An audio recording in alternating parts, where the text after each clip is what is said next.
বগুড়া শহরের বেশিরভাগ ফুটপাতই দখল করে বসানো হয় অস্থায়ী দোকান। এতে বাড়ছে ভোগান্তি। ভ্রাম্যমাণ ও অস্থায়ী ব্যবসায়ীদের উচ্ছেদে অভিযান পরিচালনা করা হলেও মিলছে না সুফল। স্থানীয়দের অভিযোগ, প্রশাসনের দুর্বল তদারকির কারণেই এই সংকট আরও প্রকট হচ্ছে। এদিকে ভোগান্তি কমাতে ব্যবসায়ীদের নিয়ে বিকল্প পরিকল্পনার কথা জানিয়েছেন পৌর কর্তৃপক্ষ। বগুড়ায় রাস্তা ও ফুটপাত দখল করে ব্যবসা যেন থামছেই না। প্রতিদিন বিকেল গড়ালেই বগুড়ার কেন্দ্রস্থল সাতমাথা দখল করা শুরু করে ভ্রাম্যমাণ ব্যবসায়ীরা।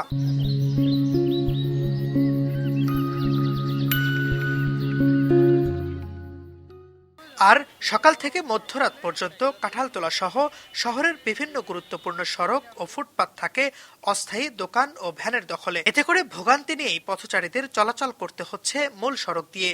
ভ্রাম্যমাণ ও অস্থায়ী ব্যবসায়ীদের দখল উচ্ছেদে অভিযান পরিচালনা করা হলেও মিলছে না সুফল। ফুটপাত দখল করার কারণে রাস্তার মাঝখান দিয়ে হাঁটতেছি, কত অটো রিক্সা এসে মেরে দিচ্ছে। উচ্ছেদ করলে আবার নতুন করে তারা এখানে দোকান বসাচ্ছে। সুতরাং আমাদের জনগণের এই জনভোগান্তি থেকে দূর করতে হলে প্রশাসনের অবশ্যই কঠোর হওয়া উচিত। নির্বিঘ্নে ব্যবসার জন্য নির্দিষ্ট জায়গা দেওয়ার দাবি জানিয়েছেন ব্যবসায়ীরা।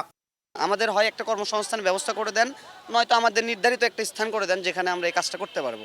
আর এর আগে আমাদের এক জায়গা দিছিল, সেই জায়গায় কোনো ব্যবসা বাণিজ্যের জন্য বহু টাকা লস টাস খাই আবার এখানে আমরা চলে যাচ্ছি। আমাদের আলতো ফার্নিচার মাঠে দিছিল এর আগে আমাদের।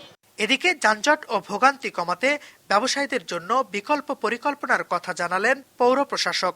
এই অস্থায়ী দোকানদারকে আমরা একটা পরিকল্পনা আমাদের আছে যে আশেপাশে কোথাও একদম মূল জায়গা থেকে একটু পাশে কোনো জায়গায় যদি শিফট করে তাদেরকে দোকানের ব্যবস্থা করে দেওয়া যায় এবং তারা যদি আগ্রহী হন তাহলে আমরা সেটা করে দিতে পারবো। আমরা এরকম একটা পরিকল্পনা নিয়ে কাজ করছি।